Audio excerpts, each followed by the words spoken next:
স্বাগত জানাচ্ছি নতুন আরেকটি ভিডিওতে। আজকে আমাদের গন্তব্য হচ্ছে বাঁশখালী ইকো পার্ক। দীর্ঘদিনের প্ল্যান ছিল বাঁশখালী ইকো পার্ক যাবো, বাট ব্যস্ততার কারণে, অফিসের কারণে যেতে পারিনি। সো বেশি কথা না বলে চলুন আমরা চলে যাই। আমরা প্রথমেই চলে এলাম শাহমানের সেতু অর্থাৎ নতুন ব্রিজ সংলগ্ন বাস কাউন্টারে। সেখান থেকে বাঁশখালী সুপার সার্ভিসে করে আমরা চলে যাই বাঁশখালীর উদ্দেশ্যে। সো যাত্রাপথে আমরা যে প্রাকৃতিক দৃশ্য দেখেছি এখন আপনারা সেটিই দেখতে পারবেন।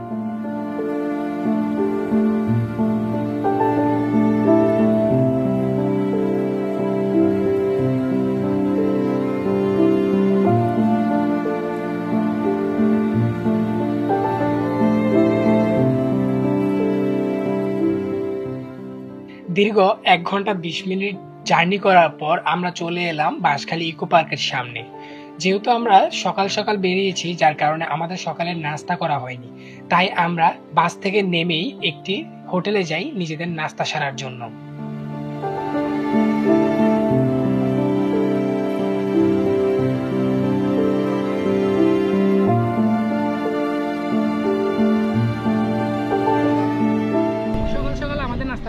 এখন আমরা যাব হচ্ছে ইকো পার্কের উদ্দেশ্যে, এবং ইকো পার্কে যাওয়ার আগে যে প্রাকৃতিক সৌন্দর্য এবং যাওয়ার পরে যে প্রাকৃতিক সৌন্দর্য, দুইটাই আমরা ড্রোন ফুটেজ এবং সিনেমেটিক অ্যাঙ্গেলে দেখার চেষ্টা করব।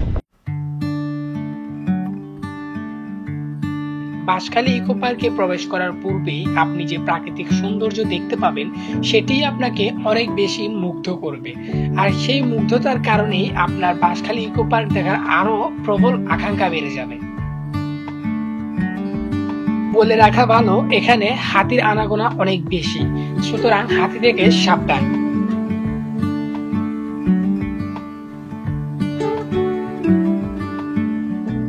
এসে পৌঁছালাম হচ্ছে বাঁশখালী ইকো পার্কে। ভালো একটা জার্নি ছিল, বিশেষ করে যে পাহাড়ি রাস্তা বললেন বা দুই পাশে গাছপালা সবকিছু অসাধারণ ছিল। এবং ইকো পার্কে বর্তমানে আমরা গেটের সামনে অবস্থান করতেছি। আমাদের সাথে আছে হচ্ছে আমাদের সাইফুর স্যার। কি অবস্থা, কেমন লাগতেছে?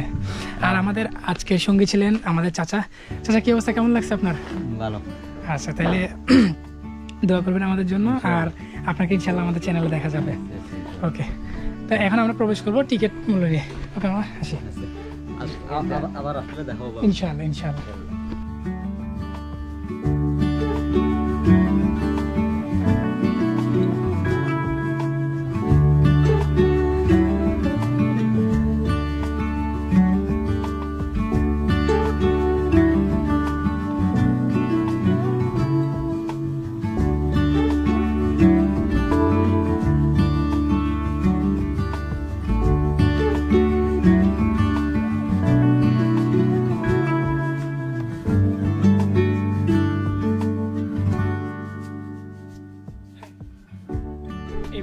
আমি আর সাইফুর আসতে হচ্ছে বাঁশখালী ইকো পার্কের ভিতরে। আমরা এন্ট্রি ফি দিয়ে ভিতরে প্রবেশ করছি, এবং ভিতরে যে এরিয়াল ভিউগুলো সেগুলো আমরা এখন আপনাদের কাছে তুলে ধরার চেষ্টা করব। আর পুরো আকাশ থেকে এবং সিনেমেটিক অ্যাঙ্গেলে প্রত্যেকটা ভিউই আমি আপনাদেরকে দেখানোর চেষ্টা করবো। সো চলুন দেখতে থাকি।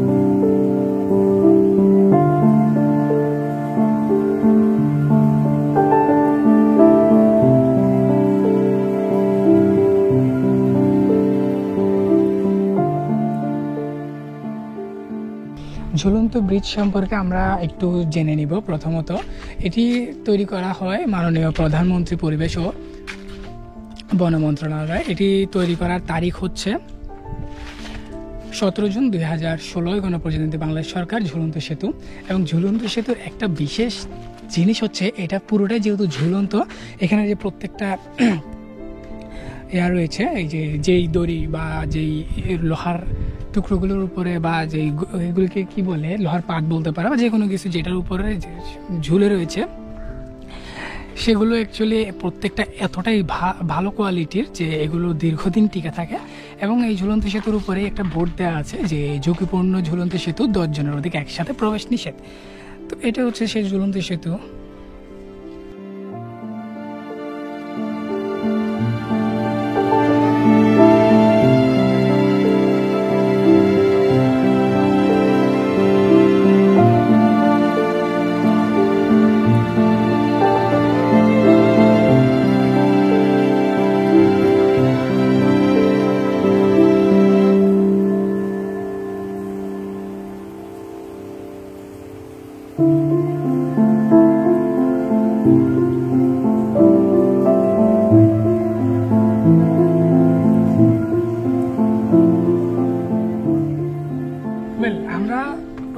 থেকে হেঁটে হেঁটে পার করছি, এবং যেটা সত্যি কথা, হেঁটে হেঁটে পার করার মধ্যে যে কি পরিমাণ ভয় লাগছে সেটা বলার বাইরে। আর আমি আপনাদেরকে একটা বিশেষ জিনিস দেখানোর চেষ্টা করি, সেটা হচ্ছে আপনারা এই ব্রিজটা যখন হাঁটবেন তখন দেখবেন ব্রিজের প্রত্যেকটা কাঠ হয় দুইটা লোহার পাত কিংবা দুটি স্ক্রু কিংবা একটা স্ক্রু দিয়ে আটকানো। দেখা যায় সেটা মাঝখানে স্ক্রু দিলে দুই পাশে দেওয়া হচ্ছে না, দুই পাশে দিলে মাঝখানে দেওয়া হচ্ছে না, তার উপর হচ্ছে অনেকগুলা কাঠ পুরোপুরি ভাঙা। তো এই ধরনের ঝুঁকিপূর্ণ ব্রিজের উপর দিয়ে হাঁটাটা খুবই মুশকিল, আমি আসার সময় সেটা টের পেয়েছি। আর সবচেয়ে বড় কথা হচ্ছে এই যে লোহার দণ্ডগুলো, এগুলো খুবই পুরাতন, যার কারণে দেখা যায় এগুলো মানে অল্প কিছুদিনের মধ্যে এগুলো ক্ষয় হয়ে যাবে, যে অবস্থা বর্তমানে দেখতেছি। আর আমি আপনাদেরকে একটা জিনিস দেখাই, খেয়াল করেন, প্রত্যেক এই পুরো সেতুটা কিন্তু লোহার পাত, এই ধরনের লোহার পাত আর হচ্ছে দড়ির উপরে আটকানো। এই যে উপরে যে দেখতে পারতেছেন, একদম উপরে যে দড়িগুলো দেখতেছেন এগুলোর উপরে আটকানো মূলত। এটা এই কারণেই এটা বলা যায় বিখ্যাত, তবে আমার দেখা মতে এটা হচ্ছে বাংলাদেশের মধ্যে সবচেয়ে বড় ঝুলন্ত সেতু। আমরা রাঙামাটি ঝুলন্ত সেতুতে গিয়েছিলাম, কিন্তু রাঙামাটি ঝুলন্ত সেতুতে এত বড় ঝুলন্ত সেতুও ছিল না, আর ওইটা খুবই সেফ ছিল রাঙামাটিটা, কিন্তু এটা খুবই ঝুঁকিপূর্ণ।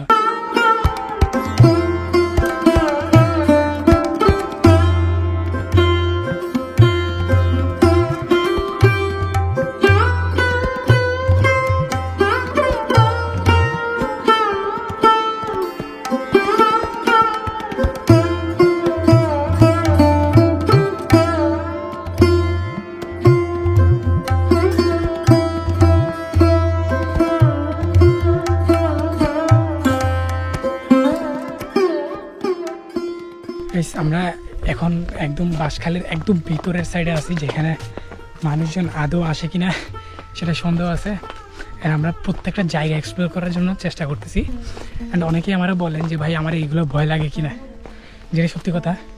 এক্সপ্লোর করার ক্ষেত্রে হইলে আমার টোটালি কোনো ধরনের ভয় নেই, এবং আমি এক্সপ্লোর করতে পছন্দ করি যে কোথায় কী জিনিস রয়েছে। এটা খুবই পুরাতন, দেখলেই বোঝা যাচ্ছে। এখানে মানুষ তেমন একটা আসে না।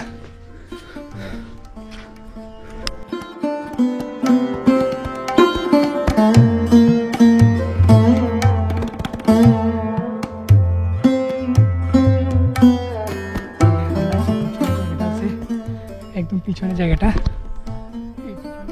খুবই খাড়া, এবং এই খাড়া জায়গা দিয়ে উঠতে পারছে খুব ইজিলি, বাট নামার সময় আমার পুরো বুকের ধরপড় করতেছে, কারণ নামলেই মাত্র পুরো একটা খাদে পড়ে দিতে হতো, আর এদিকেও পুরো খাদ। সো জিনিসটা ক্যামেরাতে যতটা দেখতে ইয়া লাগতেছে, কি বলে এটাকে, মানে কাছে লাগতেছে, অ্যাকচুয়ালি অতটা কাছে না, যথেষ্ট গভীর আছে এখানে।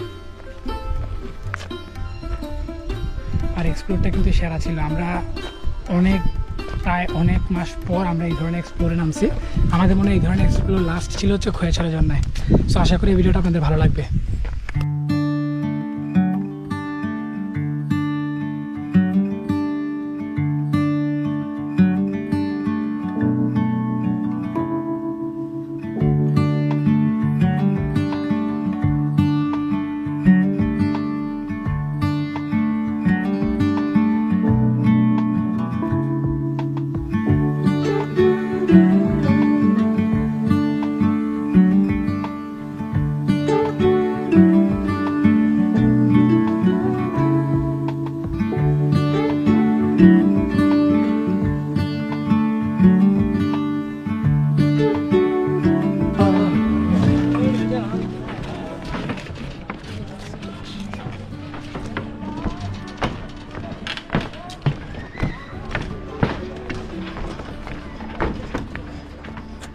আমাদের শরীফ সাহেব দেখুন,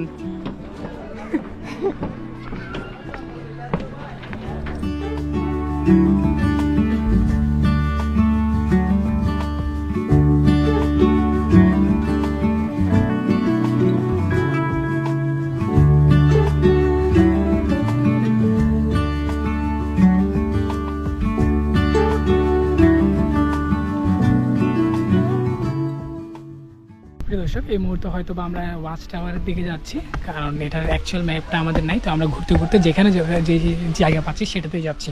সো এখন আমরা যাচ্ছি হচ্ছে ওয়াচ টাওয়ারের দিকে।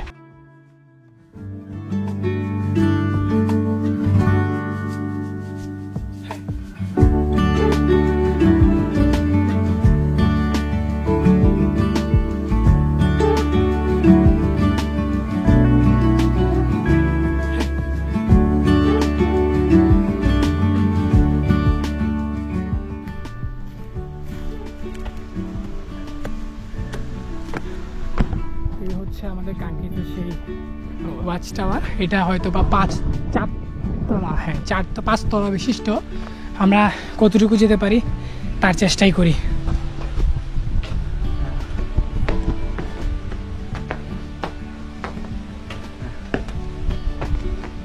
নর্মালি 4 তলা বিশিষ্ট উপর থেকে পুরো এটা বাঁশখালী যে ইকো পার্কটা সম্পূর্ণই দেখা যাবে আশা করা যাচ্ছে। সো আমরা সেই দেখার উদ্দেশ্যে বা সেই কাঙ্ক্ষিত দেখার ভিউটা আপনাদেরকে দেখানোর জন্যই উপরে উঠতেছি। নর্মালি আমি ড্রোন দিয়ে ফুটেজ নিতে চাইছিলাম, তবে কেন জানি আমার কাছে এটা রিস্ক মনে হয়েছে। এই যে আমরা এখান থেকে আমাদের পুরো ইকো পার্কটা দেখতে পারতেছি।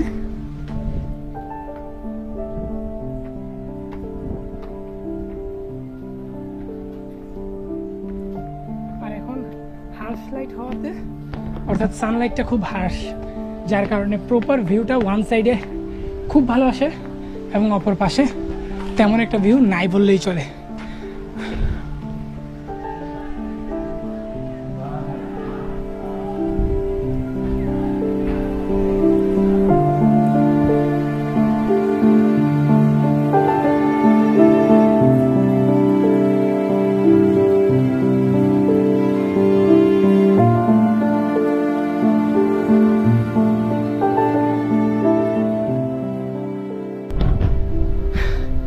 সত্যি এখান থেকে ভিউটা খুবই সুন্দর এবং পুরোটাই আমরা ঘুরতে পারতাম, কিন্তু পুরোটা ঘুরতে পারিনি একটাই কারণ, সেটা হচ্ছে আমাদের হাতে সময় এবং সেই পরিমাণ শক্তি ছিল না, যার কারণে আমরা পুরোটাই ঘুরতে পারি না। কিন্তু আমরা উপর থেকে দেখতে পারতেছি কোথায় অ্যাকচুয়ালি কি কি আছে বা কোথায় এই ছাতা আছে যেখানে বসার মতো জায়গা আছে।